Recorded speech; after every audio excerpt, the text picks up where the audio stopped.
আসসালামু আলাইকুম। আজকে আমি আপনাদের সামনে তুলে ধরব বাংলাদেশের যে কোনো একটি কোম্পানি শুরু করতে বা কোম্পানির ব্যবসা পরিচালনা করতে ওই কোম্পানিতে কতটি ডিপার্টমেন্ট বা বিভাগ থাকতে হয় সেই বিষয়টি নিয়ে বিস্তারিত। আপনারা জানেন যে ব্যবসায়ের ধরন অনুযায়ী একটি কোম্পানি বা শিল্প প্রতিষ্ঠান দুই ধরনের হয়ে থাকে। একটি হচ্ছে ট্রেডিং বিজনেস আর অন্যটি হচ্ছে প্রোডাকশন ওরিয়েন্টেড বিজনেস।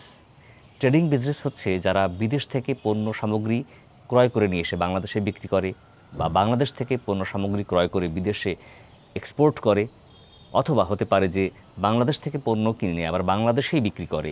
অর্থাৎ পণ্য ক্রয় বিক্রয় সংক্রান্ত প্রতিষ্ঠানগুলো হলো ট্রেডিং বিজনেস বা ব্যবসায়ী প্রতিষ্ঠান। এছাড়াও থাকে সার্ভিস ওরিয়েন্টেড প্রতিষ্ঠান, যারা বিভিন্ন সেবা বা সেবা সামগ্রী মানুষের মধ্যে প্রদান করে থাকে, যেমন হসপিটাল, ক্লিনিক, শিক্ষা প্রতিষ্ঠান, যেমন স্কুল, কলেজ। এছাড়াও ব্যাংক, বিমা, সিকিউরিটি সার্ভিস, বিভিন্ন ধরনের সেবামূলক প্রতিষ্ঠান আছে যারা কোনো পণ্য ক্রয় বিক্রয় করে না বা কোনো পণ্য উৎপাদনও করে না, সেবা প্রদান করে থাকে। আর সর্বশেষ হচ্ছে উৎপাদনমুখী প্রতিষ্ঠান, যারা কোনো পণ্য উৎপাদন করে। তো আমরা আজকে মূলত উৎপাদনমুখী একটি প্রতিষ্ঠানের ডিপার্টমেন্টগুলো তুলে ধরব। যদি আপনার প্রতিষ্ঠান উৎপাদনমুখী না হয় তাহলে শুধুমাত্র প্রোডাকশান, কোয়ালিটি, R&D বা প্রোডাকশান রিলেটেড যে ডিপার্টমেন্টগুলো আছে সেইগুলো লাগবে না, আর বাকি সব ডিপার্টমেন্টই প্রয়োজন হবে। সেটা হলো আপনার প্রতিষ্ঠানের উপর নির্ভর করে। খেয়াল রাখবেন যে প্রতিষ্ঠান ভেদে ডিপার্টমেন্টের সংখ্যা বেশি কম হতে পারে বা প্রয়োজনের উপর ভিত্তি করেও বেশি কম হতে পারে। তো শুরুতেই যদি আমি বলি যে একটি ডিপার্টমেন্টে প্রথমে লাগে হচ্ছে অপারেশন ডিপার্টমেন্ট। এই অপারেশন ডিপার্টমেন্ট মূলত যারা ওই ব্যবসা প্রতিষ্ঠানটাকে পরিচালনা করে, তার মধ্যে থাকতে পারে মালিক পক্ষ, বোর্ড অফ ডিরেক্টরস বা কোম্পানির সার্বিক ব্যবসা প্রতিষ্ঠান পরিচালনা করছে ওভারঅল তারা, যেমন CEO, COO বা GM, এই লেভেলের যারা কোম্পানির ডিসিশন মেকিংয়ে থাকে। তো এই ডিপার্টমেন্টকে বলা হয় অপারেশন ডিপার্টমেন্ট। এরপরে কোম্পানিতে প্রয়োজন হয় একটি অ্যাডমিনিস্ট্রেশন ডিপার্টমেন্ট, অর্থাৎ প্রশাসন বিভাগ। এই প্রশাসন বিভাগের কাজ হচ্ছে ওই প্রতিষ্ঠানের সার্বিক আইন শৃঙ্খলা, নিয়ম কানুন এবং কোম্পানির পলিসি সংক্রান্ত কাজকাম করা, একই সাথে কোম্পানির নিরাপত্তা বিধান করা, কোম্পানির যত লিগ্যাল ডকুমেন্টসের কাজ থাকে সেগুলো করা, সহজ কথায় প্রশাসনিক কার্যক্রম। 2 নম্বর হচ্ছে যে HR বা হিউম্যান রিসোর্স ডিপার্টমেন্ট। এই প্রতিষ্ঠানের কাজ হচ্ছে মানব সম্পদ ব্যবস্থাপনা করা, যেমন কোম্পানিতে লোক নিয়োগ করা, তাদের বেতন দেওয়া, ওভারটাইম দেওয়া, তাদের ইনক্রিমেন্ট প্রমোশন দেওয়া, তাদের ছাঁটাই করা, তাদের ডিসচার্জ করা, ডিসমিস করা, তাদের ট্রেনিং দেওয়া, তাদের কাছ থেকে সঠিকভাবে কাজ আদায় করে নেওয়াটাই হচ্ছে এই HR ডিপার্টমেন্টের কাজ। 3 নম্বর হচ্ছে কমপ্লায়েন্স ডিপার্টমেন্ট। বাংলাদেশের সব প্রতিষ্ঠানেই এই কমপ্লায়েন্স ডিপার্টমেন্ট থাকে না, তবে যারা এক্সপোর্ট ওরিয়েন্টেড ব্যবসা করে, বিদেশে কোনো পণ্য রপ্তানি করে, যেমন গার্মেন্টস সেক্টরগুলো, সেখানে কিন্তু বাধ্যতামূলকভাবে কমপ্লায়েন্স ডিপার্টমেন্ট প্রয়োজন হয়।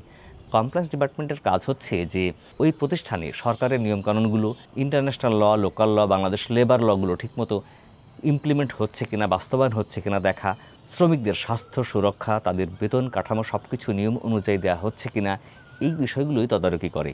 একই সাথে যত সার্টিফিকেশান আছে, যেমন ISO সার্টিফিকেশান, তার BRC, BSCI সংক্রান্ত যত সার্টিফিকেশান আছে, এগুলো নিয়ে মূলত কমপ্লায়েন্স ডিপার্টমেন্ট কাজ করে। বাট বাংলাদেশের অনেক প্রতিষ্ঠানে HR এবং অ্যাডমিনিস্ট্রেশন ডিপার্টমেন্ট একই সাথে কাজ করে, আবার কোনো প্রতিষ্ঠানে HR, অ্যাডমিন এবং কমপ্লায়েন্স তিনটা একই সাথে একটি ডিপার্টমেন্টের আন্ডারেই কাজ করে। আবার কোনো প্রতিষ্ঠানে দেখা যায় তিনটায় আলাদা আলাদা স্বতন্ত্র ডিপার্টমেন্ট থাকে। 4 নম্বর হচ্ছে accounts and finance department. Accounts and finance department মূলত ওই প্রতিষ্ঠানের অর্থ সংক্রান্ত কাজকাম করে থাকে, অর্থাৎ ওই প্রতিষ্ঠানের কত লাভ হলো, কত লস হলো, কত খরচ হলো, কত ইনকাম হলো, কত প্রফিট হলো, এই সমস্ত হিসাব নিকাশ তারা করে থাকে। অর্থাৎ কোম্পানির যে ফান্ড আছে, ক্যাপিটাল আছে, সেটাকে তারা ফুলি মনিটরিং করে, তাদের কন্ট্রোলে রাখে, টাকাগুলো তাদের হাতেই থাকে। শ্রমিকদের বেতন দেওয়া, যে কোনো বিল দেওয়া, যে কোনো পণ্য ক্রয়ের সময় টাকা দেওয়া, এই কাজগুলো মূলত অ্যাকাউন্টস অ্যান্ড ফাইন্যান্স ডিপার্টমেন্ট করে থাকে এবং কোম্পানির লাভ লস হিসাবগুলোও এই অ্যাকাউন্টস অ্যান্ড ফাইন্যান্স ডিপার্টমেন্টের অধীনে। যদি প্রতিষ্ঠানটি উৎপাদনমুখী হয় তাহলে 4 নম্বর হচ্ছে প্রোডাকশন ডিপার্টমেন্ট। অর্থাৎ ওই প্রোডাকশন ডিপার্টমেন্টের কাজ হচ্ছে কোম্পানি যে পণ্য উৎপাদন করে সেই পণ্যটাকে উৎপাদন করা। ওই প্রতিষ্ঠানে প্রথমে র ম্যাটেরিয়াল আসে, ওই র ম্যাটেরিয়ালটাকে কনভার্ট করে তার একটা ফিনিশ গুডসে রূপান্তর করে এবং মানসম্পন্ন পণ্য উৎপাদন করে। ফলে প্রোডাকশন ডিপার্টমেন্টের কাজ হচ্ছে তাদের শ্রমিক দিয়ে, তাদের কর্মচারীদের দিয়ে একটি মানসম্পন্ন পণ্য উৎপাদন করা। নাম্বার 5 হচ্ছে R&D। R&D বা R&D, যেটাকে বলে রিসার্চ অ্যান্ড ডেভেলপমেন্ট। ধরুন আপনি যে ধরনের পণ্য উৎপাদন করছেন না কেন সেই পণ্যটা একই ধরনের হবে না। সবসময় একই পণ্য বাজারজাত করে কিন্তু আপনি প্রতিষ্ঠানটা টিকিয়ে রাখতে পারবেন না। বিভিন্ন সময় পণ্যের ধরন পরিবর্তন হয়, গুণগত মান পরিবর্তন হয় বা নতুন নতুন পণ্য উদ্ভাবন করতে হয়। এই কাজটি করে থাকে এই research and development department. Number 6 হচ্ছে কোয়ালিটি ডিপার্টমেন্ট। অর্থাৎ এই কোয়ালিটি ডিপার্টমেন্টের কাজ হচ্ছে মান নিয়ন্ত্রণ করা। এই ডিপার্টমেন্টকে অনেক সময় কোয়ালিটি কন্ট্রোল ডিপার্টমেন্টও বলা হয়। আপনি যে পণ্য বা পণ্য সামগ্রী উৎপাদন করছেন সেটা মানসম্মত কিনা, যদি খাদ্য পণ্য হয় সেটা খাবার উপযুক্ত হচ্ছে কিনা, ওই পণ্যের মধ্যে যে উপাদান যতটুকু পরিমাণ থাকার কথা ছিল সেটা থাকছে কিনা, তার গুণগত মান কতটুকু হচ্ছে, লাইফ টাইম কতটুকু হচ্ছে, সেটা কোয়ালিটি ফল করছে কিনা, এই সব বিষয়গুলো কিন্তু দেখার দায়িত্ব হচ্ছে কোয়ালিটি ডিপার্টমেন্টের। নাম্বার 7 হচ্ছে স্টোর ডিপার্টমেন্ট। যে সমস্ত পণ্য ওই কোম্পানিতে উৎপাদন হবে, উৎপাদিত পণ্যগুলি স্টোরে জমা থাকবে। তারপরে এই স্টোর থেকে আবার মার্কেটিং ডিপার্টমেন্ট বিভিন্ন দেশে বা বাংলাদেশের বিভিন্ন প্রান্তে ছড়িয়ে দিয়ে বিক্রি করবে এই পণ্য সামগ্রী। বা ওই কোম্পানিতে যত র মেটেরিয়াল আসে বিদেশ থেকে হোক বাংলাদেশ থেকে হোক, যেটা দিয়ে পণ্য উৎপাদন করা হয়, সব পণ্যগুলি এসে কিন্তু স্টোরে জমা হয়। তারপর স্টোর থেকে বিভিন্ন ডিপার্টমেন্টে এটা পৌঁছে যায়। শুধু তাই না, ওই কোম্পানির যত মেশিনারিজ, যত স্টেশনারি আইটেম, অ্যাসেটস আইটেম আছে সবই কিন্তু প্রথমে স্টোরে ঢুকবে, স্টোর থেকে তারপর সংশ্লিষ্ট ডিপার্টমেন্টে যাবে। ফলে স্টোর হচ্ছে গুরুত্বপূর্ণ একটি ডিপার্টমেন্ট যেখানে সমস্ত মালামালগুলো সংরক্ষণ করা হয়। নাম্বার 8 হচ্ছে মার্কেটিং ডিপার্টমেন্ট। মার্কেটিং ডিপার্টমেন্টের কাজ হচ্ছে যে আপনি যে পণ্য বা পণ্য সামগ্রী উৎপাদন করেন তার গুণগত মান, তার ভ্যালু, তার মূল্য, তার ব্র্যান্ড ডেভেলপ করা এবং একই সাথে এই ব্র্যান্ডটা মানুষের দ্বারগোড়ায় পৌঁছে দেওয়া। অর্থাৎ আপনি যে পণ্য উৎপাদন করছেন সেই পণ্যটা সম্পর্কে যেন দেশের মানুষ বা আপনার যে টার্গেট কাস্টমার আছে তারা সঠিকভাবে জানতে পারে।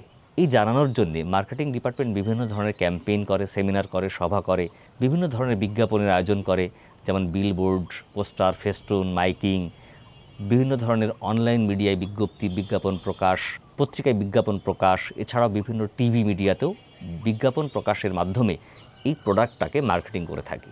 অনেকে কিন্তু মার্কেটিং এবং সেলস ডিপার্টমেন্টটাকে গুলিয়ে ফেলে, মনে করে মার্কেটিং ডিপার্টমেন্টের কাজই হচ্ছে পণ্য বেচা কেনা করা। আসলে কিন্তু তা না। তারপরে 9 নম্বর ডিপার্টমেন্ট হচ্ছে সেলস ডিপার্টমেন্ট। এই সেলস ডিপার্টমেন্টের কাজ হচ্ছে পণ্য বিক্রি করা। অর্থাৎ আপনার প্রতিষ্ঠানে যে পণ্য উৎপাদন হচ্ছে এই পণ্যটা দোকানে বা কাস্টমারের কাছে বা ডিলারদের মাঝে বিক্রি করা হচ্ছে এই সেলস ডিপার্টমেন্টের কাজ। 9 নম্বর হচ্ছে লজিস্টিক বা সাপ্লাই চেইন ডিপার্টমেন্ট, বা অনেক ক্ষেত্রে অনেক প্রতিষ্ঠান এই ডিপার্টমেন্টকে আবার লোকাল পারচেজ বা ফরেন পারচেজ ডিপার্টমেন্টও বলে থাকে। কোনো প্রতিষ্ঠান বলে প্রকিউরমেন্ট ডিপার্টমেন্ট, কোনো প্রতিষ্ঠান বলে পারচেজ ডিপার্টমেন্ট। অর্থাৎ আপনি যদি প্রতিষ্ঠানে কোনো কিছু উৎপাদন করেন তাহলে কিন্তু আপনাকে অবশ্যই এই র ম্যাটেরিয়াল ক্রয় করতে হয়, ইনভেন্টরি ক্রয় করতে হয়, মেশিনারিজ ক্রয় করতে হয়, কিছু লজিস্টিক সাপোর্ট দেওয়ার জন্য অনেক কিছু ক্রয় করতে হয়। এই ক্রয় সংক্রান্ত কাজে যারা জড়িত থাকে তারাই হচ্ছে সাপ্লাই চেইন বা লজিস্টিক ডিপার্টমেন্ট বা পারচেজ ডিপার্টমেন্ট। এই পারচেজ দুই রকম হতে পারে। একটি হচ্ছে যে লোকাল পারচেজ, যেটা বাংলাদেশ থেকে ক্রয় করা হয়, আরেকটি হচ্ছে ফরেন পারচেজ, যে পণ্য বা পণ্য সামগ্রী বিদেশ থেকে ক্রয় করে বাংলাদেশে নিয়ে আসা লাগে। 10 নম্বর হচ্ছে আইটি ডিপার্টমেন্ট। আইটি ডিপার্টমেন্ট হচ্ছে ইনফরমেশন টেকনোলজি ডিপার্টমেন্ট, যারা ওই প্রতিষ্ঠানের সমস্ত ইনফরমেশন টেকনোলজি রিলেটেড সাপোর্ট দিয়ে থাকে। যেমন ওই প্রতিষ্ঠানের ল্যাপটপ দেওয়া, কম্পিউটার সার্ভিস দেওয়া, বা নিরবচ্ছিন্নভাবে সফটওয়্যার রিলেটেড সার্ভিস দেওয়া, তারপরে ইন্টারনেট কানেকশান দেওয়া, প্রিন্টার, ফটোকপি মেশিন, এই ধরনের যত ইলেকট্রনিক্স ডিভাইসগুলো আছে সেগুলো কিন্তু আইটি ডিপার্টমেন্টের আন্ডারে থাকে এবং তারা এগুলোর সাপোর্ট দিয়ে থাকে। আইটি ডিপার্টমেন্টও মূলত একটি সার্ভিস ওরিয়েন্টেড ডিপার্টমেন্ট। 11 নম্বর হচ্ছে কাস্টমার সার্ভিস ডিপার্টমেন্ট। যে সমস্ত পণ্যের আফটার সেলস সার্ভিস আছে, যেমন আপনি একটা মেশিনারিজ বিক্রয় করেন, হতে পারে আপনি মোবাইল বিক্রি করেন, আপনি ক্যামেরা বিক্রি করেন, কিংবা এমন কোনো জিনিস বিক্রি করেন যারা আফটার সেলস সার্ভিস প্রয়োজন হয়, যেমন ফ্রিজ, টিভি, ওয়াশিং মেশিন, এগুলোতে কিন্তু বিক্রির পরেও একটা নির্দিষ্ট সময় ওয়ারেন্টি পিরিয়ড থাকে, গ্যারান্টি পিরিয়ড থাকে, তারপর সার্ভিস পিরিয়ড থাকে। ফলে এই সার্ভিস দেওয়ার জন্য যারা কাজ করে তারাই হচ্ছে কাস্টমার সার্ভিস ডিপার্টমেন্ট। আবার অনেক প্রতিষ্ঠানে কিন্তু আবার আফটার সেল সার্ভিস থাকে না। যেমন আপনি যদি গার্মেন্টস সেক্টরে বিদেশে গার্মেন্টস পণ্য পাঠান তাহলে কিন্তু এখানে কোনো ওয়ারেন্টি সার্ভিস দেওয়া লাগে না। বা আপনি কনজিউমার গুডস তৈরি করেন, ফুড প্রোডাক্টস তৈরি করেন, এখানে কিন্তু কোনো ওয়ারেন্টি পিরিয়ড নেই। আপনি একটি চিপস কিনবেন, কিনে খাবেন, এর কোনো ওয়ারেন্টি গ্যারান্টি নাই। এটা নির্ভর করবে যে আপনি কোন ধরনের পণ্য আপনার প্রতিষ্ঠানে উৎপাদন করছেন, তার উপর ভিত্তি করে কিন্তু এই কাস্টমার সার্ভিস ডিপার্টমেন্টটা প্রয়োজন হয়। তো এগুলোই হচ্ছে মূলত মূল ডিপার্টমেন্ট। এর বাইরেও অনেক প্রতিষ্ঠান তাদের কাজের ধরন অনুযায়ী বিভিন্ন ডিপার্টমেন্ট রাখতে পারে। যেমন ল অ্যান্ড লিগ্যাল ডিপার্টমেন্ট থাকে, সিকিউরিটি ডিপার্টমেন্ট থাকে, এছাড়া আপনার প্রতিষ্ঠানের ধরন অনুযায়ী ডিপার্টমেন্ট ভিন্ন ভিন্ন হতে পারে। তো বন্ধুরা, আজকে পর্যন্ত দেখা হবে পরবর্তীতে আবার অন্য কোনো গুরুত্বপূর্ণ বিষয় নিয়ে। ততদিন ভালো থাকবেন। আমাদের ভিডিও ভালো লাগলে শেয়ার করে অন্যকে দেখার সুযোগ করে দিবেন। আমাদের চ্যানেলকে লাইক করে সাবস্ক্রাইব করে পাশে থাকবেন। আল্লাহ হাফিজ, আসসালামু আলাইকুম।